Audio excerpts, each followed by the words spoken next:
Hi guys, ரீசெண்டாக வந்து பார்த்தீங்கன்னா நமக்கு ஒரு இந்தியன் அனிமேட்டட் மூவியா மகாவதார் நரசிம்மா அப்படின்ற அந்த ஒரு மூவி வந்து பார்த்தீங்கன்னா அஸ்வின் குமார் ஸோ இவரோட டேரக்ஷன் அண்ட் எடிட்டிங்ல வந்து பார்த்தீங்கன்னா இந்த படம் ரெடி ஆகி வந்திருக்கு. ஸோ இந்த படம் ஆக்சுவலாக உங்களுக்கு 25th ரிலீஸ் ஆயிடுச்சு. பட் வந்து பார்த்தீங்கன்னா என்னால் 25th பார்க்க முடியல. அதனால தான் வந்து பார்த்தீங்கன்னா ஃபேண்டாஸ்டிக் ஃபோர் மூவி தான் போட்டிருப்பேன். ஸோ இன்னைக்கு தான் எனக்கு இந்த படம் பார்க்கறதுக்கே டைம் கிடைச்சது. ஸோ உண்மையிலேயே இந்த படம் எப்படி இருக்கு, அதுவுமே வந்து பார்த்தீங்கன்னா இந்த படத்தோட ரிவ்யூ எல்லாருமே வந்து ரொம்பவே பயங்கரமான ஒரு அனிமேட்டட் மூவி, பயங்கரமா இருக்கு. ரீசெண்டாக வந்து இந்தியன் அனிமேஷன்லேயே ஒன் ஆஃப் த பெஸ்ட் அனிமேஷனா இது இருக்கு அப்படின்ற அந்த அளவுக்கு சொல்லிட்டு இருந்தாங்க. சோ இவங்க சொல்ற அளவுக்கு இந்த படம் இருக்கா, உண்மையிலேயே இந்த படம் எப்பேற்பட்ட எக்ஸ்பீரியன்ஸ் எனக்கு கொடுத்தது. சோ இந்த படத்துக்கு மியூசிக் சாம் சிஎஸ் தான் போட்டிருக்காரு. அவர் எந்த மாதிரி போட்டிருக்காரு, இந்த ஓவரால் எக்ஸ்பீரியன்ஸ் கம் ரிவ்யூ எல்லாத்தையுமே சேர்த்து தான் நீங்க இந்த வீடியோல பார்க்க போறீங்க. சோ வீடியோக்குள்ள போறதுக்கு முன்னாடி நம்ம சேனலை சப்ஸ்கிரைப் பண்ணாம பாத்திருக்கீங்க, மறக்காம சப்ஸ்கிரைப் பண்ணிட்டு அப்படியே பக்கத்துல இருக்க பெல் ஐகானை பிரஸ் பண்ணிட்டு அப்படியே ஆல் ஆப்ஷன் பண்ணிக்கோங்க. அப்பதான் நான் போற விஷயம் உங்களால பார்க்க முடியும். வாங்க வீடியோக்குள்ள போலாம். சோ இது என்னதான் ஒரு அனிமேட்டட் மூவியா இருந்தாலுமே லைக் இது வந்து பாத்தீங்கன்னா எல்லா ஆடியன்ஸுமே போய் பார்க்கலாம் அப்படின்னு சொல்லிட்டு இந்த படத்தை அவங்க எடுத்த விதம் வந்து எனக்கு ரொம்பவே பிடிச்சிருந்தது.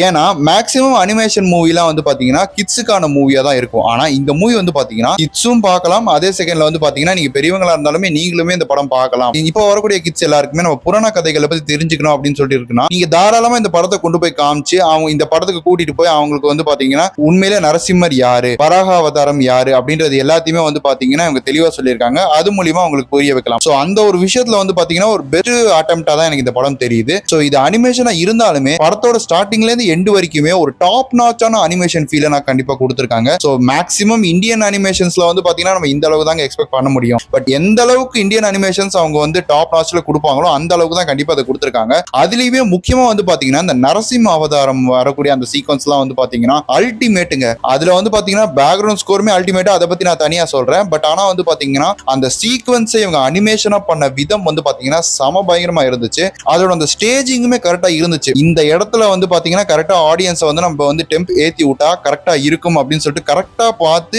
அந்த ஒரு இடத்துல அந்த அனிமேஷன் மூலியமா நமக்கு ஒரு டெம்ப் ஏத்தி விடுவாங்க பாருங்க. அதெல்லாம் செமையா இருக்குங்க. உண்மையிலேயே ஒரு அனிமேட்டட் மூவில கூஸ் பம்ப் சீன்ஸ் எல்லாம் வைக்க முடியுமா அப்படின்னு சொல்லிட்டு எனக்கு ஆச்சரியமா தான் இருந்துச்சு. பிகாஸ் நான் ரொம்ப கம்மியான அனிமேட்டட் மூவில தான் இந்த மாதிரி கூஸ் பம்ப் சீன்ஸ் எல்லாம் பார்த்திருக்கேன். பட் இந்த படத்துல வந்து பாத்தீங்கன்னா அந்த சீக்வன்ஸா இருக்கட்டும், அந்த வராக அவதாரம் காமிக்கக்கூடிய அந்த சீக்வன்ஸா இருக்கட்டும், அது எல்லாமே பயங்கரமா இருந்துச்சு. So one of the best scenes இந்த ரெண்டு சீனை நான் கண்டிப்பா சொல்லுவேன். ஈவன் நீங்க இந்த தியேட்டருக்கு போறது இந்த ரெண்டு சீனுக்காகவே நீங்க வந்து கன்ஃபார்மா பைசா கொடுத்து பார்க்கலாம்டா அப்படின்ற மாதிரி நீங்க சொல்லுவீங்க. அந்த அளவுக்கு ஒரு பெஸ்டான அனிமேட்டட் சீன்ஸ் தான் கொடுத்திருக்காங்க. இதை தாண்டி வந்து பாத்தீங்கன்னா அந்த இடத்தை அவங்க அனிமேஷன் பண்ண விதமா இருக்கட்டும், அதே சமயத்துல வந்து பாத்தீங்கன்னா அங்க கேரக்டர்ஸ் அவங்க டிசைன் பண்ணதா இருக்கட்டும், கலர் கிரேடிங்கா இருக்கட்டும், இது எல்லாமே டாப் நாச்சா பண்ணிருக்காங்க. நல்லாவே பெஸ்டான அனிமேஷனா தான் கொடுத்திருக்காங்க. இதை தாண்டி நான் கண்டிப்பா பெஸ்டா இந்த படத்தோட மியூசிக் நான் கண்டிப்பா சொல்லுவேன். ஏன்னா இந்த படத்துல வந்து பாத்தீங்கன்னா ரொம்பவே கூஸ் பம்ப் ஆகிற மொமெண்ட்டை வந்து தூக்கி விடுறதே சாம் சிஎஸோட மியூசிக் தான். உண்மையிலே அந்த ரோர் ஆஃப் நரசிம்மா அப்படின்ற அந்த ஒரு மியூசிக் வந்து பாத்தீங்கன்னா சம பயங்கரமா இருந்துச்சுங்க. அது மட்டும் இல்லாம அவர் இந்த படத்துல போட்ட எல்லா மியூசிக்குமே கரெக்டான இடங்கள்ல பிளேஸ் பண்ணப்பட்டிருக்கு. அது ஒன் ஆஃப் தி பெஸ்ட் திங்கா நான் பாக்குறேன். எந்த ஒரு சாங்குமே வந்து பாத்தீங்கன்னா அன்வான்டடா வச்சுட்டாரு இந்த சாங் எடுத்துடலாம் அப்படின்னா நீங்க சொல்லவே முடியாது. எல்லா பாட்டுமே வந்து பாத்தீங்கன்னா கரெக்டான இடங்கள்ல தான் பிளேஸ் பண்ணப்பட்டிருக்கு. அது எனக்கு ரொம்பவே பிடிச்சிருந்தது. உண்மையிலே அவர் one of the best work இந்த படத்துக்கு கொடுத்திருக்காரு. எனக்கு வந்து பாத்தீங்கன்னா இந்த ரோர் ஆஃப் நரசிம்மா விட வந்து பாத்தீங்கன்னா அதுக்கு முன்னாடி ஒரு பாட்டு வரும். சோ அந்த பாட்டு வந்து பாத்தீங்கன்னா ஓம் நமோ பகவதே வாசுதேவாய அப்படின்ற மாதிரி வரும். சோ அந்த ஒரு பாட்டு வந்து பாத்தீங்கன்னா எனக்கு ரொம்பவே பிடிச்சிருந்தது. சோ அந்த மாதிரி வந்து பாத்தீங்கன்னா இந்த படத்துல வந்து அவரோட அந்த பங்களிப்புமே வந்து பாத்தீங்கன்னா ஒன் ஆஃப் தி பெஸ்ட் விஷயமா தான் இருக்கு. இதை தாண்டி நிறைய சீன்ஸுமே வந்து பாத்தீங்கன்னா அவங்க கட் பண்ண விதத்துல சூப்பரா பண்ணிருக்காங்க. இதை தாண்டி இந்த படத்தோட ஸ்கிரீன் பிளேங்க, பிகாஸ் ஸ்கிரீன் பிளேல வந்து பாத்தீங்கன்னா பெருசா எந்த ஒரு இடத்துலயுமே போர் அடிக்குது நம்ம சொல்ல முடியாது. நடுவுல ஒரு கொஞ்சம் இடங்கள்ல வந்து பாத்தீங்கன்னா கொஞ்சம் ஸ்லோவா போகிற மாதிரி இருக்கும். பட் அது இந்த கதைக்கு தேவைதான். அது அவ்வளவு பெரிய குறை நம்ம சொல்ல முடியாது. இந்த படத்துக்கு எந்த அளவுக்கு ஸ்லோனஸ் வேணுமோ அந்த அளவுக்கு ஸ்லோனஸ் வச்சுக்கிட்டு மேக்ஸிமம் ஆஃப் த இடங்கள்ல வந்து பாத்தீங்கன்னா நம்மளோட அட்ரினலைனை வந்து பம்ப் பண்றக்கூடிய சீன்ஸ்லாம் இந்த படத்துக்கு கொடுத்திருப்பாங்க. அது எனக்கு இந்த படத்துக்கு ஒன் ஆஃப் த பெஸ்ட் விஷயமா தான் படிச்சு. பட் இருந்தாலுமே கொஞ்சம் ஸ்லோனஸ் தெரியும். அதை மட்டும் நீங்க மனசுல வச்சுக்கோங்க. இதை தாண்டி நான் இந்த படத்துல பாசிட்டிவ்னா அந்த சீன்ஸை பிளேஸ் பண்ண விதங்க. ஆக்சுவலா நம்ம வந்து வராக அவதாரத்தோட கதையை வந்து பாத்தீங்கன்னா தனியா கேட்டிருக்கோம். அதே மாதிரி வந்து பாத்தீங்கன்னா இந்த இடத்துல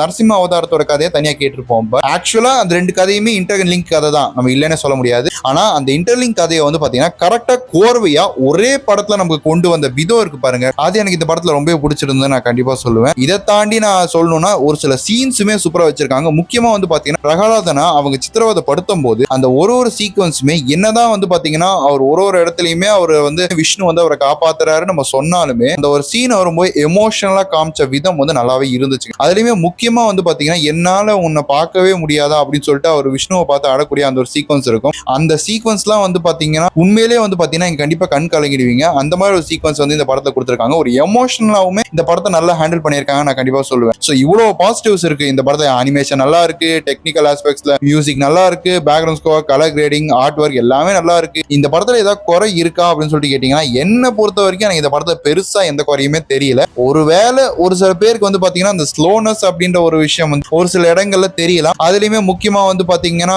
ஒரு இடத்துல வந்து அவர் சித்திரவதைப்படுத்துறாங்க, அவர் வந்து காப்பாற்றப்படுறாரு, அவர் வந்து ப்ரொடெக்ட் பண்றது விஷ்ணு தான் அப்படின்ற ஒரு விஷயம் தெரியும். பட் அது திருப்பி திருப்பி அதே நடக்குது அப்படின்னு சொல்லிட்டு தெரியலாம். பட் ஆனா வந்து பாத்தீங்கன்னா கதை அப்படித்தாங்க போய் ஆகும். பிகாஸ் எத்தனை கஷ்டம் அவருக்கு கொடுத்தாலுமே அந்த கஷ்டத்துல இருந்து அவரை வந்து பகவான் காப்பாத்துறாரு அப்படின்ற காமிக்கும் போது அவருக்கு எந்தெந்த மாதிரிலாம் கஷ்டங்கள் கொடுக்குறாங்க அப்படின்றத நம்ம காமிச்சுதான் ஆகும். சோ அதனால அது வந்து ஒரு பெரிய குறையா இருக்காது. பட் ஆனா வந்து பாத்தீங்கன்னா ஒரு சின்ன சின்ன இடங்கள்ல ரிப்பீட்டேட்டிவ் ஃபீல் வர்றதுக்கு வாய்ப்பு இருக்கு. ஆனா கண்டிப்பா ஒன் ஆஃப் தி பெஸ்ட் மூவியா நான் சொல்லுவேன். இப்ப இருக்கக்கூடிய காலகட்டத்தில் இருக்கக்கூடிய குழந்தைங்களுக்கு கண்டிப்பா தெரியக்கூடிய ஒரு ஸ்டோரி தான் இது. நீங்க உங்க ஃபேமிலியோட தாராளமா இந்த படத்தை போய் பார்க்கலாம். நான் 5க்கு அவுட் ஆஃப் 5 கொடுப்பேன். எனக்கு இந்த படம் ரொம்பவே பிடிச்சிருக்கு. சோ எத்தனை பேர் இந்த படத்தை பாத்தீங்க, உங்களுக்கு இந்த படம் பிடிச்சதா இல்லையான்றத கமெண்ட் செக்ஷன்ல கமெண்ட் பண்ணுங்க. இந்த வீடியோ உங்களுக்கு பிடிச்சிருந்தா லைக் பண்ணுங்க, ஷேர் பண்ணுங்க. மறக்காம நம்ம சேனல் சப்ஸ்கிரைப் பண்ணிட்டு அப்படியே பக்கத்துல இருக்க பெல் ஐகானை பிரஸ் பண்ணி அப்படியே ஆல் ஆன் ஆப்ஷன் பண்ணிக்கோங்க. அப்பதான் நான் போற வீடியோஸ் உங்களை ரெகுலரா பார்க்க முடியும். இன்னும் சூப்பரான வீடியோல மீட் பண்றேன். until then bye from Pranav Prime Time.